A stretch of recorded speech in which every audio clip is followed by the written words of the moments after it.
За 42. За зөрчил үйлдвэрлэлийн этгээдэд дараах төрлийн албадлага хэрэглэн за хууль бусаар олж авсан орлого эд зүйлийг нь хураах. Тэгэхээр мэдээж хууль зөрчөөд тэр орлого олчих юм бол уг орлогыг нь мэдээж хураах нь бол зайлшгүй. За хоёрт нь тэр зөрчил үйлдвэрлэхэд ашигласан эд зүйл техник хэрэгслийг хурааж байгаа. Гэхдээ тэр нь бол тэр эд зүйл техник хэрэгслийг хураагаад байгаа нь бол ахиж цаашид түгээр дамжуулан ахиж зөрчил гаргахгүй байх зорилготой. За 3 дугаарт бусдад тэр хохирол учруулах юм бол бусдад учруулсан хохирлыг нөхөн төлөвлөнө. Бусдад болон төр хохирол учруулах юм бол тэр хохирлыг нөхөн төлөвлөнө. За жишээлбэл ойгоос мод бэлтгэхдээ тусгай зөвшөөрөл авах хэрэгтэй. Тэгэхээр тусгай зөвшөөрлгүйгээр хэрвээ мод бэлтгэх юм бол модны экологи эдийн засгийн үнэлгээгээр нь үнэлж. За бүр илүү их амьдрал дээр ойрхон жишээ бол тарга. Тарга орлууд ирдэг. Тэгтээ зэрэг энэ дотор бол хэрвээ тарга бүр худалдан авсан байх юм бол хүртэл хариуцлага хүлээхээр юм зохицуулт байж байгаа. Тэгтээ зэрэг тэнд торгуулаа төлнө, экологи эдийн засгийн үнэлгээгээр нь үнэлж нөхөн төлбөр төлөх. За дөрөвдүгürt албатай хэмжлэлэх. Согтууруулалтаа байнга хэрэглээд, ансууруулах бодис байнга хэрэглээд, ансуураад байх юм бол албатай хэмжил. За 5. Албатан сургалт. За албатан сургалт нь бол гэр бүлийн хүчирхэлтэр илүү их ойрхон хэрэглэгддэг. Эхнэрээ зодоод байна. Нөхрөө зодоод байна. Энэ гэхдээ нөхрөө зодоод байж гэж шийдсэн тохиолдол байхгүй хаа. Энэ нэгтрээд зодууллаа гэдэг. Тэгээд нөхрийн албатан сургалтанд явуулдаг. Энэ тэгээд сургалтанд тэгээд ийм зүйлүүд байгаа гэдэг. За 43. За шийтгэл нотолсон шийдвэрийг зөвшөөрвөл шийтгэлийг гардаж авсан өдрөөс хойш шийтгэлийн хугацаа гардаж авсан өдрөөс хойш 2 өөр хугацаа байгааг анхаарах хэрэгтэй. Нэг нь 5 хоног байгаа. Шийтгэл гардаж авсанаас хойш зөвшөөрвөл 5 хоногийн дотор гомдлогоор нь энэ эрүүг эрхийн шүүхт. Эрүүг эрхийн шүүхэд бол энд бол гомдлорлоо гомдолтой холбогдвол ямар нэгэн нотлохонтыг нэмж цуглуулдаг. Ерөөсөө тэнд шийтгэл ногдуулалтаа ямар баримт цугларсан тэр баримтын хүрээнд эрүүг эргийн шүүх хэргийг хянан шийдвэрлэж гомдлыг үндслэлтэй хэсгийг шалгадаг. За эрүүг эргийн шүүхийн шийдвэрийг зөвшөөрвөл давзал шатны эрүүг эргийн шүүхэд хандаж гомдол гаргана. Давзал шатны эрүүг эргийн шүүхийн шийдвэр эцсийн бидэг. За харин шийтгэл ногдуулсан шийдвэр одоо улсын байцаагчийн, татвар улсын байцаагч, мэргэжлийн хэлтийн улсын байцаагч, галийн улсын байцаагчийн гаргасан шийдвэрийг зөвшөөрөх юм бол энэ өвч улсын байцаагч шийдвэрийг зөвшөөрөх юм бол 31 дотор захиргааны эргийн шүүхэд нэхэмж зардаг. Захиргааны эргийн шүүхэд нэхэмж зарах юм бол захиргааны эргийн шүүх нотлохонд нэмж цуглуулах бүрэн эрхийн өрөөнд тухайн хэрэгт хамааралтай бүхэл нотлохонтой бүрэн гүйцэд цуглуулад хэргийг шийдэн уг шийдвэрийг зөвшөөрвөл давзал шатны шүүхэд, давзал шатны шүүхэд шийдвэр зөвшөөрвөл хяналтын шатны шүүхэд хандаж гомдлоор. Яг эндээс бол эрүүг эргийн шүүх, захиргааны эргийн шүүх хоёр өөр зарчмаар ажиллаж байгаа. Уг нь бол нэг хөл шүү дээ. Нэг хөл мөртлөө нэг янзаар шийдэх байгаад хоёр өөрөөр шийддэг ийм зүйл байгаа. За 44. За хүндрэлтэн эртнээснээс дандаа сайн төрийн талаар бодож, сайн төрийг бий болгох гэж бүх цаг үед бодож, бүх цаг үед энэ талаар эрдэмтэд судлаачид нь судалсаар ирсэн. За мөн энэ сургалтаа зэрэгцсэн өөрийнх нь эрх ашигыг хамгаалдаг, ядаж албан тушаалтан иргэн хоёрыг нэг түвшинд авчирдаг ийм шүүхийг мөрөөдөж, ийм шүүх бий болгохын төлөө хүндрэлтэн явж ирсэн. Ингээд дунд зууны үед бангийн шүүх, гүнгийн шүүх гэх мэт бан, гүн, албан тушаалтнуудыг шүүдэг ийм шүүхийг бий болгож ирсэн. Дунд зууны үед баруун Европод. За Монгол улсын хувьд бол 2004 онд захиргааны эргийн шүүх байгуулсан.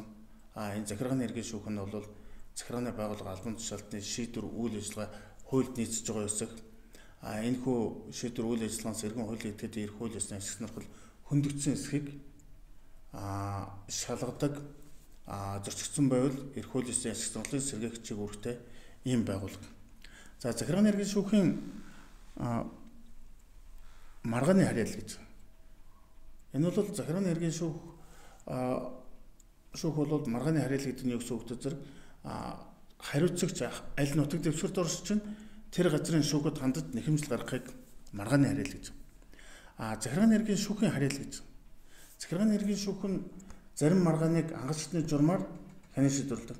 Харин захиргааны иргэн шүүхэд хянан шийдвэрлэх хуулийн 112 дугаар зүйл заасан тохиолдолд бол давцаалт шатны шүүх нь хэрэг маргааныг хангалтчны журмаар шийдвэрлэдэг.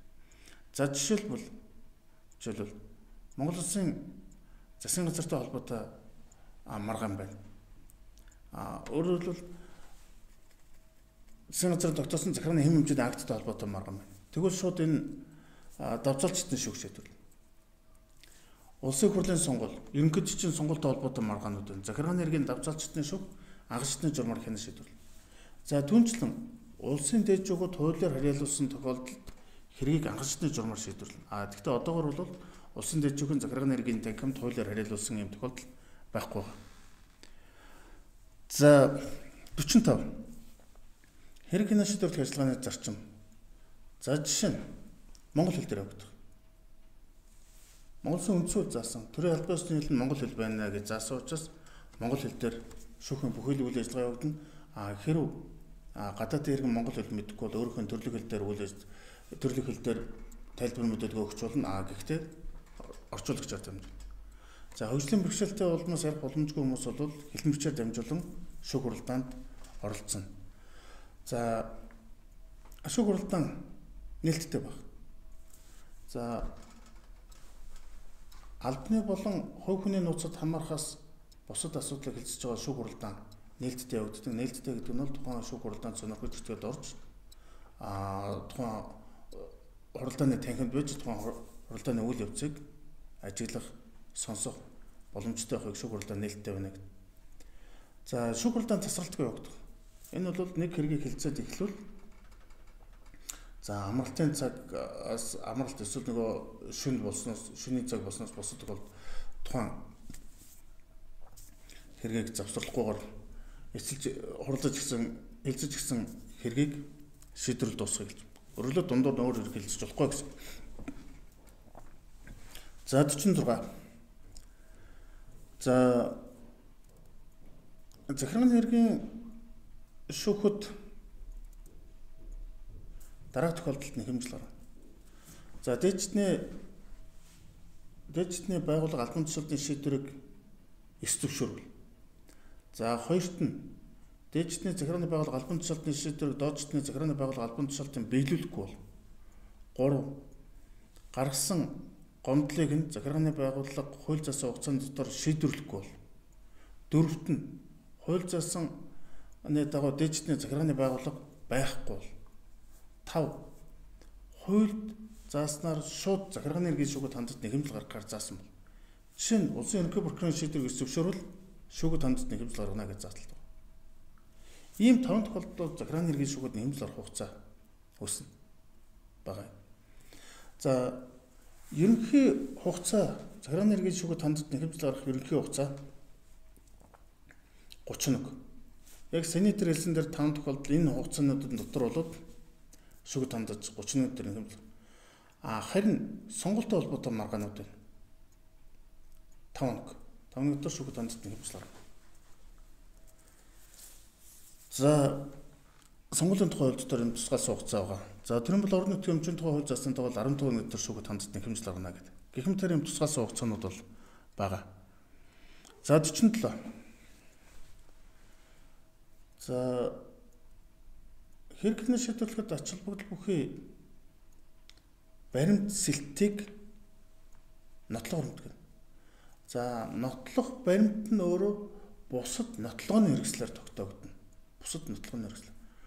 Өөрөөр хэлбэл миний яриад байгаа яриа буюу шүүхэд орж байгаа миний тайлбар нь өөр бусад баримтаар нотлогдох ёстой гэсэн. Өөрөөр хэлбэл би өөр бичгийн баримт гаргаж ирээд хариуцагч засаг даргын гаргасан шийдвэр нь энэ байна. Миний яриаг нотлож байгаа зүйл нь энэ гэж. Энийг нотлохооны хэрэгслээр тогтоогдно гэж. За нотлохооны хэрэгсэл дараах зүйлс хамаар. Хэргийн оролцогчийн тайлбар. Бичмэлд нотлохоор юмд. Бичмэлд нотлохоор гэдэг нь одоо бичигдсэн бүхэл цаасан дээр буусан бүхэл зүйл. Гэрчийн мэдүүлэг. Эд мөрийн баримт. Шинжээчийн дүгнэлт. Үйлчлэг. Шүүхийн даалгавраар хийгдсэн ажиллагаа. За гэх мэт шүүх хуралдааны тэмдэглэл. За гэх мэт юм зүйлс юм. За хэргийн оролцогчийн тайлбар хууль засгийн дагуу үнэн зөв өгөх ёстой. Тэгэхээр хэргийн оролцогчийн тайлбар нь өөр бусад энд хэлээд байгаа нэг гэрчийн мэдүүлэг шинжээчийн дүгнэлттэй уялдаж сая төвнийг шүүх нотлохонд гэж үз. За шүүхийн даалгавар. Шүүхийн даалгавар гэж юу вэ? Сүхбаатар аймгийн Халзан суманд ашигт малтуунд хайх зөвшөөрөл олгоцсон. Түүнтэй холбоотой маргаан явуулж байна. Тэгэхээр нутгийн тэнд байгаа иргэдээс гэрчийн мэдүүлэг авъя гингүүд нийслэлийг захиргааны хэргийн шүүхээс тийш очих боломжгүй. Тэнд байгаа хүнийг нийслэл рүү дуудах боломжгүй. Тэгэхээр нийслэлийн захиргааны хэргийн шүүхээс Сүхбаатар аймгийн захиргааны хэргийн шүүхэд даалгавар өгöd Эргэн Бат Болдоо нараас гэрчийн мэдүүлэг аваад явуулаад хачаа гэхлээр зэрэг Сүхбаатар аймгийн захиргааны хэргийн шүүхийн шүүгч нь очоод тухайн иргэдээс эсвэл очоод газар дээр нь очиж гэрчийн мэдүүлэг авна, эсвэл дуудаж ирүүлж байгаад гэрчийн мэдүүлэг авна. Аль аль зохицуулт нь хуульд байж байгаа. За 48.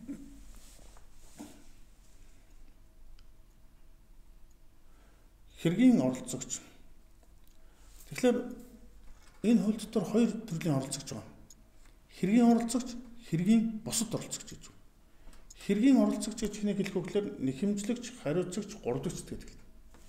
Нэхэмжлэгч гэдэг нь шүүхэд нэхэмжил гаргаж байгаа хүн хуулийг гэдэг. Хүн хуулийг. Хүн гэдэг ойлголтын дотор албан тушаалтан хамаарч байдаг. Биш ээ, албан тушаалтан хуулийг гэдэг. Хүн хуулийг гэдэг. За хариуцагч нь захиргааны байгууллага байна. Хариуцагч. За гуравдагч гэхэд нь хэн ч үжилдэг. Хүн хуулийг. За хариуцагч гэдэг бол юу гэдэг зэрэг нэхэмжлэлд нэр дурддагдсан этгээд гэдэг. Гуравдагч этгээд гэдэг нь бол шүүхийн шийдвэр улмаас эрх хууль ёсны ашиг сонирхол нь хөндөгдөж болзошгүй. За гуравдагч этгээд бол нэхэмжлэгч эсвэл хариуцагч талтай ашиг сонирхол ямар нэг байдлаар нэгтэй байдаг. Өөрөөр хэлбэл нэхэмжил хангагдаж шийдэгдвэл гуравдагч этгээд ашигтай байх, эсвэл нэхэмжил хэрэгсэхгүй бол хариуцагчийн залд шийдвэр орвол гуравдагч этгээд ашигтай байх. Ийм учраас гуравдагч этгээд бол нэхэмжлэгч эсвэл хариуцагч талтай ашиг сонирхол аль нэгэндээ нэг тал байдаг. За тэд хэрэг хянах шийдвэрлэх ажиллагаанд оролцохдоо дараах эрх үүрэгтэй оролцно. За нэхэмжлэгч нэхэмжлийн шаардлагыг ихсгэх, багасгах, өөрчлөх, хариуцагчтай эвлэрэх, за хэргийн материалтай танилцах, тэдгээрээс хуулбарлах, хэрэг хянах шийдвэрлэх ажиллагааны явцад бусад оролцогчоос асуулт асуух. За хууль засан үндслээр хүсэлт гаргах, жишээлбэл шүүх хуралдааныг хойшлуулах, нотлох хуримд гаргуулах, үзлэг хийлгэх, шинжээ цомлуулах, шүүх хуралдааныг хойшлуулах гэх мэт юм хүсэлтүүд гаргах хэрэгтэй. За дараах үүрэгтэй хариу нэхэмжлэгч. Шүүхийн дуудснаар хүрэлцээ. Шүүхэд үнэн зөв мэдүүлэг өгнө. Шүүхийн шийдвэрийг гардаж авна. Шүүх хуралдаанд даргалагчид захирагдана гэсэн үүрэгтэй. За хариуцагч дараах эрхтэй. Нэхэмжлийн шаардлагыг хүлээн зөвшөөрөх, биелүүлэх, эвлэрэх хэрэгтэй. За хэргийн бусад оролцогчдод асуулт авах. За үзлэг хийлгэх, шүүх хуралдааны хойшлуулах талаар хүсэлт гаргах. За дараах үүрэгтэй. Шүүхийн шаардсан нотлохонтыг гаргаж өгөх. Шүүхэд хариу тайлбар гаргаж өгөх. За шүүхийн дуудснаар хүрэлцээрх шүүхийн шийдвэр гардаж авах. За гуравдагч этгээд нь бол нэхэмжилтэй холбоотой ямар нэг бол эрхүүд эдлэхгүй. Бусад бол эрхийг эдлэн дүүнчлэн шүүхэд хандаж хүсэлт гаргаж байна. Энэ үг үзлэг хийлгэе. Үгүй бие даасан шаардлага гаргаж байна. Бие даасан шаардлага гэдэг нь юу гэдэг зэрэг нэхэмжлэгч бат шүүхэд хандаад нийслэлийн засаг дарганы захирамжийг хүчингүй болгож миний газар зэмш эрхийг сэргээж өгнө гэж нэхэмжил гаргаж. Тэгэхээр 3 дахь чиглэлд болд шүүгүүд хандаад өгч өгөнтэй зэрэг бусдын хууль бус эзэмшлээс газар чөлөөлөхийг нийслэлийн засаг дараа даалгаж өгнө. Өөрөлд бат нэхэмжил гаргаад газар эзэмших эрхээ сэргийлэх гэжэд болд бол тэр газар дээр газар эзэмших хэрэгтэй болсон учраас очоод хашаага барих гэсэн чинь бат хашаа барьц учраас нөөжөхгүй болохоор хууль бус эзэмшлээс чөлөөж өгнө. Ийм эрхийг хэлж байгаа. За 49. За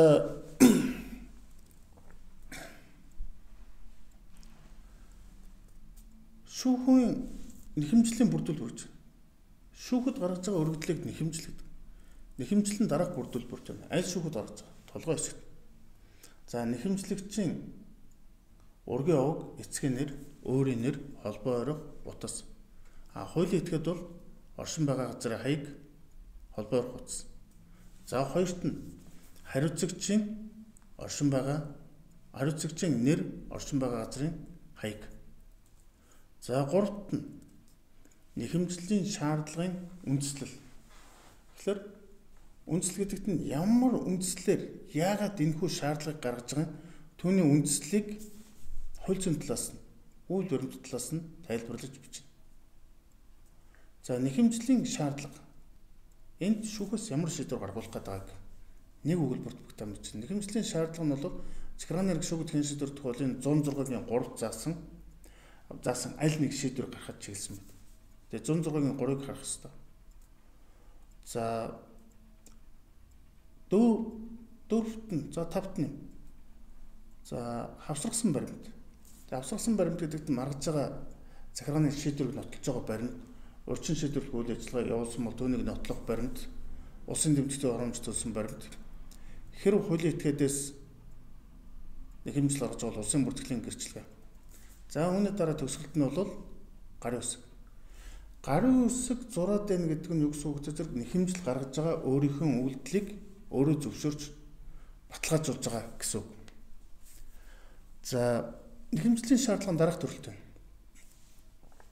Үндсэндээ бол 5 төрөл байдаг.